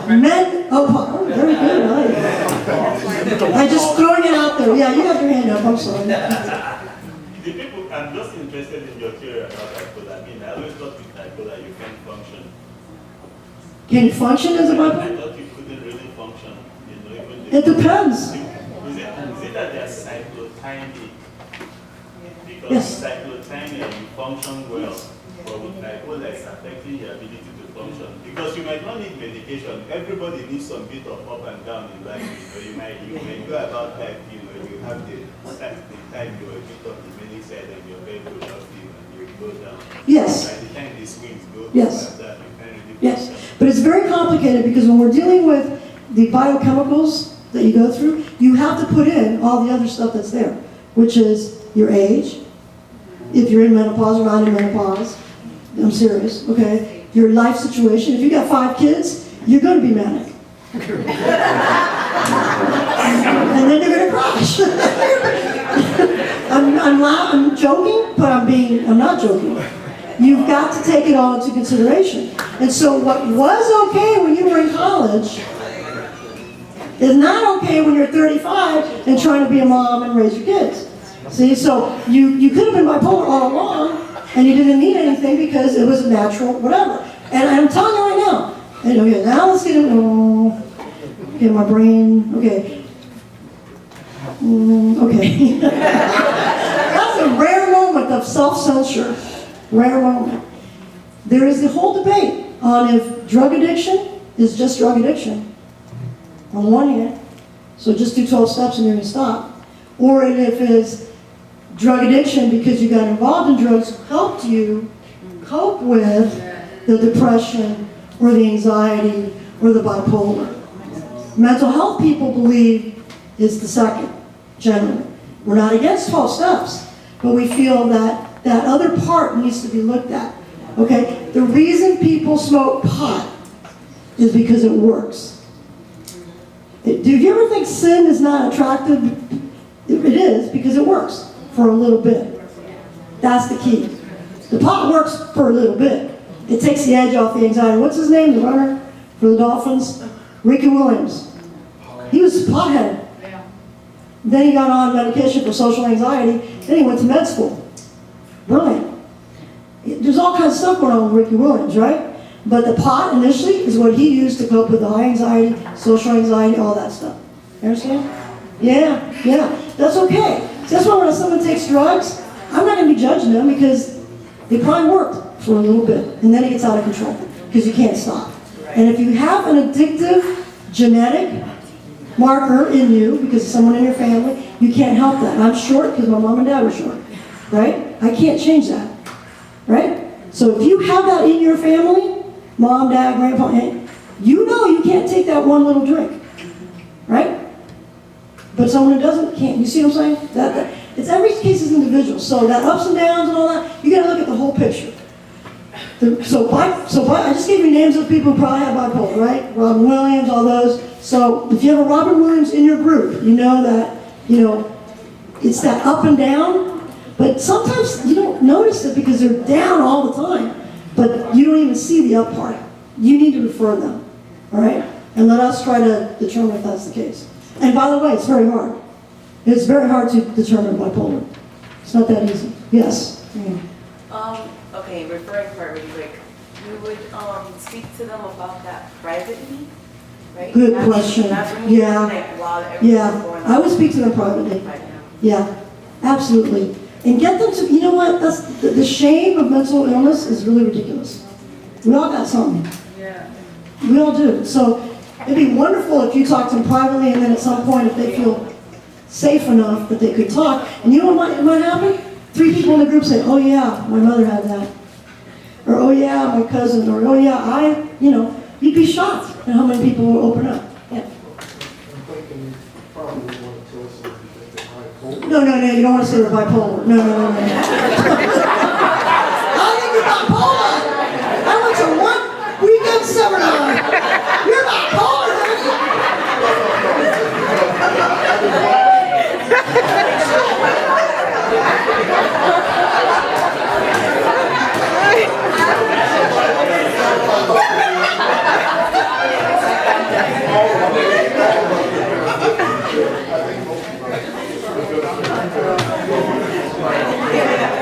Oh, this is brilliant. Brilliant.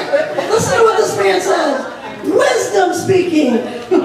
Say it one more time, Lionel. We all could benefit from therapy. Amen. You can encourage that. See, now, thank you. Okay, now here's the thing. Everybody could benefit from therapy. Now, I've been telling you about Trinity and stuff, right? Let me tell you what I do at Trinity. If you're going to be a counselor, you cannot be a counselor unless you look at your own life. Because there, but the grace of God go on. Right? So could we all benefit from someone who sits there? I know you don't want to pay the money, because none of you want to pay the money. So, do I get a discount? He's like, I'm okay, but she's got to eat. I'm okay. She's got to eat. But you know what? We're not talking 20 weeks. We're talking 3 or 4 sessions, just go, let me tell you about my background and blah, blah. And these are some areas I've struggled with and whatever. And 9 times out of 10, when you're that open with it, you know what, been there, done that, we're here with you. And you minimize the stigma. And if, you know what's really powerful? If they're in your group and they're scared, you go with them. You take them. You pay for their first session. And then you get the church to pay for the rest. It's okay. Why do we have such a stigma? I mean, really, people. Just, all right, I'm listening. Okay, so don't diagnose. Okay? Okay, some of the symptoms here, okay? Again, some of these are similar to depression. Okay, that's why I said it's hard to diagnose. Similar to depression. See? See? This is when they're in that depressed state, obviously. And then when they have a mixed episode, when the mania kicks in, okay, you see a lot of agitation, irritability, anxiety, distractibility, racing thought. This is what I think of when I think of incognito sometimes, that crazy manic stuff going on. Okay, highly distractible, unable to concentrate, this impulsivity. I'm going to break my $300,000 car. That's really cool. Really? What's that about? Definitely backward. Okay, you're not even thinking about the consequences. And in severe cases, you have delusions and hallucinations. Okay? Feeling high. All this is the manic phase there. Talking so fast, others can't keep up. That's a real telltale sign. Racing thoughts, going from one idea to the next. Okay? All right. Now let's go to domestic violence. We added this because it's really big. And we want to be really clear. Really clear. You are not equipped to handle domestic violence. Don't even go there. But if you see on a consistent basis that someone in your group is in that kind of a relationship, if you look at the funnel here, okay, people think, oh, it's not domestic violence because she's not getting beat up all the time. Well, that's not what we're talking about. If you see here at the core, it's power and control, right? So we're talking about using intimidation, right? Verbal intimidation, abusing things in the house, their pets. That's a big one, okay? Moving to the next one, emotional abuse, okay? What you're hearing is putting her down, a lot of negativity, right? Playing mind games, humiliating, okay? Those kinds of things. Isolation. So you hear someone in your group, they're not allowed to have any friends outside. They're not really allowed to go anywhere. It's like they have to tell their spouse where they're going at all times, or being texted at all times. You see someone's in your group and they're getting texted all the time. Where are you? When are you coming home? That's what we're talking about, that isolation. It's a little more subtle sometimes. It can be seen as, oh, he really loves me. He cares about me. But, it's isolating. We're trying to isolate. Minimizing, blaming, all of these, really important that you pick up on these signs, okay? And I'm here to tell you that a lot of these ladies suffer in silence at church because they hear I'm supposed to be submissive. And pastors here have been very clear on that verse in Ephesians 5:22 that says submit to one another, right? And so it's a mutuality there, okay? So that's the perversion of the verse. And I'm here to tell you, 20 years of counseling, the ones that are the worst are the ones whose husbands are leaders in churches. Not necessarily this church, because we have referrals from all over. But it's the elder, the deacon, the pastor, and they have nowhere to go, and they come here, and it's really bad. Because the work that we have to do with her mind is we're fighting everything they've been taught, plus what they think the Bible says, okay? And it's scary. So, if you hear anything like that in a group, you need to refer it on. And using children, male privilege. For me, what I've seen over the years, what gets to most of the women who are involved in this is when they see the effects on their children. They'll put up with being beaten, whatever, but as soon as they see it with the kids, that the kid's suffering, that's when they wake up. Okay? The group can be used very powerfully to get her, not advice giving, but for her to realize, oh my, this is not acceptable because there's other people in the group, right? But you can't handle it alone because it can be dangerous. So you want to get them to get help. Okay? Any questions about that? So just wanted to make sure that we, Just a comment. yeah. You were making a lot of comments about the female. Oh, yeah, the male. There's also male. So. Yeah, of course. It's more common, male on female. But absolutely, absolutely. Now, based on what you're talking here, we work through the transition, working and we understand how the group should work in itself, and then that would be thrown all these habits and mental illnesses, etc. But we also had talked back in the day about the pre-group counseling session. Yeah. To actually. Oh, okay. That's a great question. My question there is at that point when we find that that person may not have a fit for the group that we're leading, how, without turning them off, shall we go ahead and excellent question. to somebody? This is an excellent question. So when you all, because the next step is they're going to be meeting with you all to talk about your groups in the next few weeks. So they're going to talk about that in a minute. Pre-groups, selection of groups is the standard in the field. You should meet with the people individually to see if they fit the group. I highly recommend that. However, it's a church. So people are really desperate, they really want to be in a group, you may not have that choice. Or so-and-so pastor sent them to your group because they heard about the group, and what do you do when they're at the doorstep knocking to come in? You see what I'm saying? Especially if you have open groups. You can't turn them away at that point. But at the beginning stage, obviously, if this stuff is going on, any of the mental illness, and they tell you that, that's not necessarily a reason not to have them in the group. It is a reason to say, okay, you need more than what we can give you. Let me walk with you to get you the help. Okay? Is that clear? And be that conduit that helps them. But you can pick that up in the beginning, and then if it comes up, you can, that answer your question? Really good question. Okay. This is all in the wheel. Okay. Let me talk about sexual violence.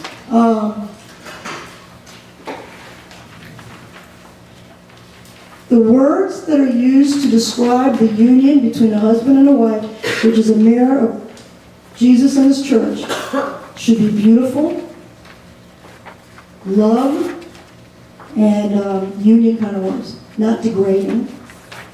Okay? When you hear degrading and things like that to describe sex act between a husband and wife, that's a huge red flag. Because if they're doing in that area those kind of words, there are probably other areas that they're doing that in. Okay? And that is the point of the most vulnerability. Remember Adam and Eve in the garden? Totally vulnerable, totally naked, right? You really want to destroy a couple's life sexually? Use words that are demeaning about sex. In front of your kids. In front of your kids. Because they hear it, and it goes deep into their heart. So you hear that? Because domestic violence, people think, oh, they got to be beaten up. No, we're talking about all the, everything that goes underneath there that's going to affect, because it does affect the kids. All right, are there any threats? Okay. Stalking. Yeah, that's big. And it's oftentimes phrased in, I love you, I want to be there for you, I don't want anything to happen to you. They're following you, all those kinds of things. And obviously, if they're not married, even if they're married too, you can get a restraining order. Okay? Which we can help you see how that works, but sometimes it's the group that gives the strength for the person to say, okay, I'm going to stop this. Because when a therapist does it, it's just the therapist. But when we're saying it in a group and the rest of the group is looking at him saying, you're more valuable than that. You're made in God's image. You don't use those words, but you talk like that. It's much more powerful than one little therapist saying it. You got a whole group who trusts you and has been with you. Right? So it's much more powerful. Okay. Physical. Okay. Any of this, obviously. Here's a question. So, has he hit you? Well, there's many more forms of physical than just hitting. There's pushing, shoving, burning. There's a lot of ways that this can be described. Okay.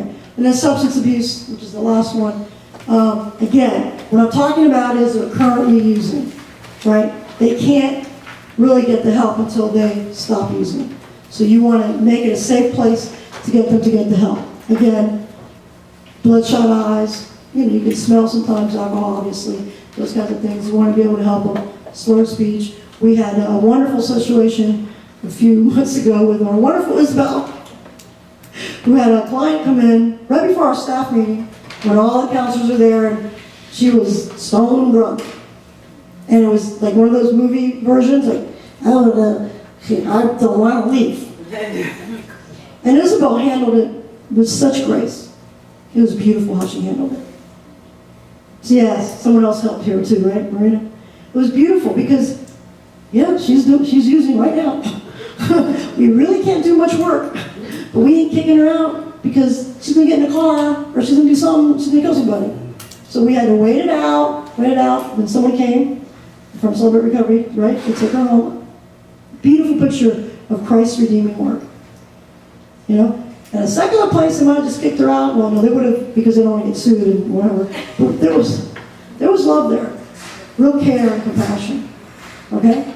And it was right before our staff meeting, which is perfect, because everybody saw it.